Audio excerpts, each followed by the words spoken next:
When I was a boy, I remember there was one time when my parents were invited to the wedding of the daughter of a friend of theirs.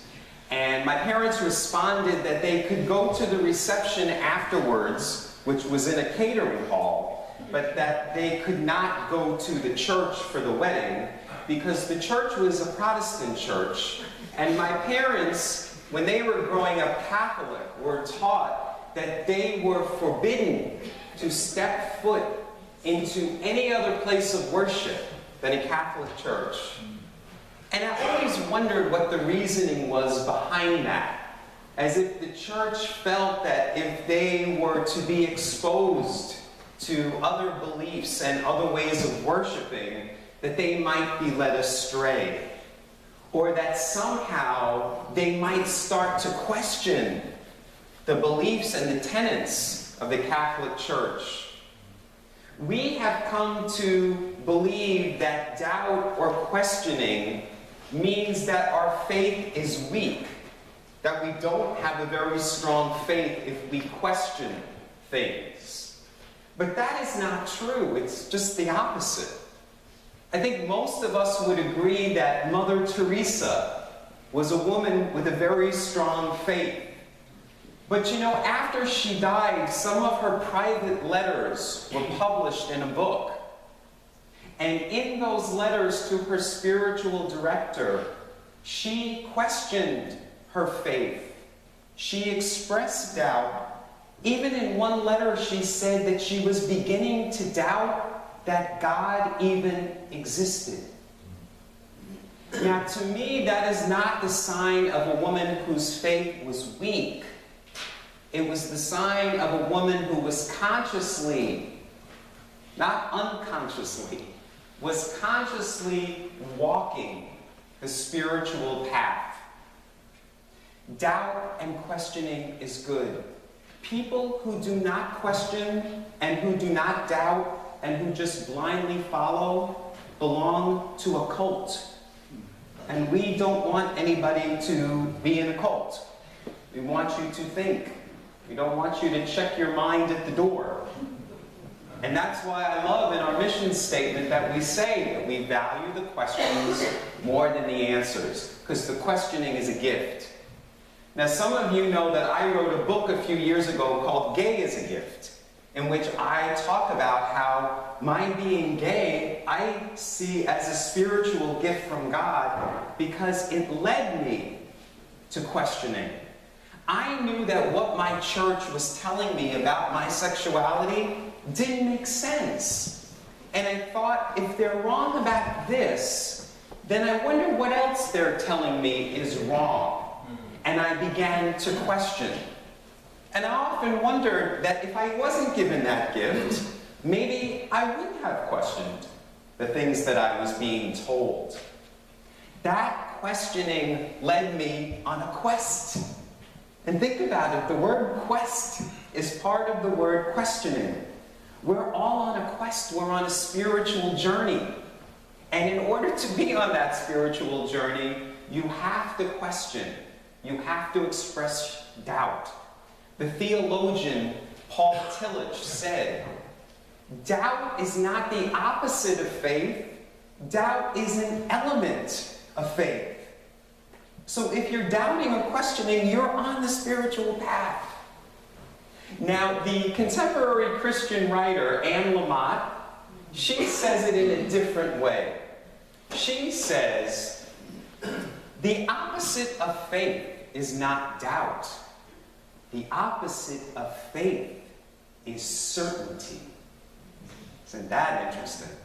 Certainty is when I'm sure that I have the answer. My beliefs are the correct ones. My concept of God is the correct one. It's about, aha, see, I have the answer. And that's what some people want from religion. They want the answer. And they want the pastor on Sunday to give them the answer.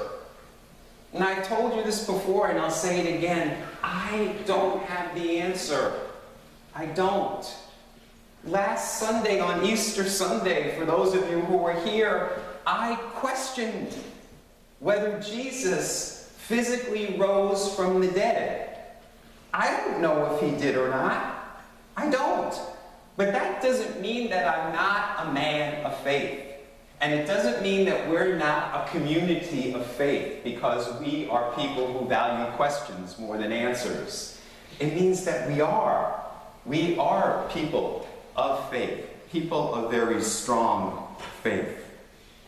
Now, I think that Thomas in today's gospel always got a bad rap because this is referred to as the Doubting Thomas story, but never in Scripture is he referred to as Doubting Thomas. We just later gave him that nickname, and he was kind of like the bad apostle because he wouldn't believe that Jesus really rose from the dead. But I mean, those other apostles, they were locked in a room full of fear. It's not like they were, the great ones, and he was the weak one. They were all weak and scared and afraid. They just saw their friend crucified, and they didn't know what was happening next. They were all in doubt about what the future held. I think that Thomas was the brave one for kind of saying, you saw him, so you believe. I'm not going to believe until I see. And I think that what he was saying to them wasn't, I think you're all liars. What I think he was saying to them was, you had an experience of the risen Christ. Well, now I want to have that experience too. I don't want a second-hand account about it. I want a first-hand account of it. He just didn't want to know about it. He wanted to know it. And I've told you before that in the Bible, whenever you read the word know, it doesn't mean knowledge of the mind. It doesn't mean intellectual knowledge or facts. Knowing in the Bible means intimacy. It means knowing of the heart. That's why we hear, be still and know. That doesn't mean be still and intellectualize. It means be still and be intimate and know. And that's what Thomas is saying here is, I want to know. I don't want to know about it. I want to actually know it. I want to touch it. I want to feel it. And Jesus answers that questioning. He doesn't punish Thomas. He does just the opposite. He appears to him. And he says, Thomas, come on, touch me. Touch me. I want you to know I'm here. Feel my aliveness, my presence. And our questioning and our doubts will be answered. Ian Lawton says in the Words of Integration this morning, we don't want to stay in a place of doubt. But doubt is to bring us to a deeper understanding and a deeper level of questioning. Jesus himself was a man who questioned. Think about it. Jesus questioned the religious leaders of his time. So questioning is important. Now, some of you may be familiar with the fact that there is a gospel that's attributed to Thomas. It's not in the Bible. Most of us know from the New Testament there are just 4 Gospels, Matthew, Mark, Luke, and John. But there actually is a Gospel of Thomas.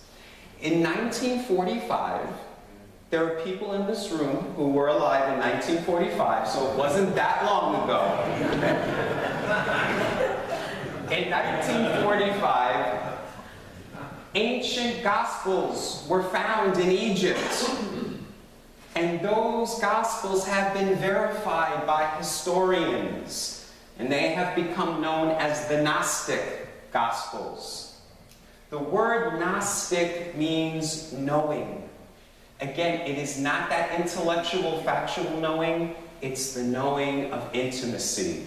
And the Gospel of Thomas is one of the Gnostic Gospels. And again, it is about what the Gnostics believed. The Gnostics were a group of early Christians who believed that we could do what Jesus did and had an intimate connection with God, that we could experience that divine union in our lifetime, that we could be still and know that presence of God within us. That's what it's about. And I don't know about you, but that's what I want with my spiritual journey. I don't want a second-hand account from somebody else. I want a first account. I want a knowledge. I want to know God personally, intimately. I don't just want to study about God and have some great theological knowledge. I want to hear in my heart. I want to feel it. And when we question and doubt the things that we're reading and the things that we've been told, we get closer to faith. My spiritual quest when I left the Catholic Church did not weaken my Christian faith. It did just the opposite. It strengthened my Christian faith. Now, Ian Lawton this morning in the Words of Integration talked about a bumper sticker that he liked that said, I used to be doubtful, but now I'm not so sure. There is a bumper sticker that I like, maybe you've seen it, and it says, don't believe everything you think. Don't believe everything you think.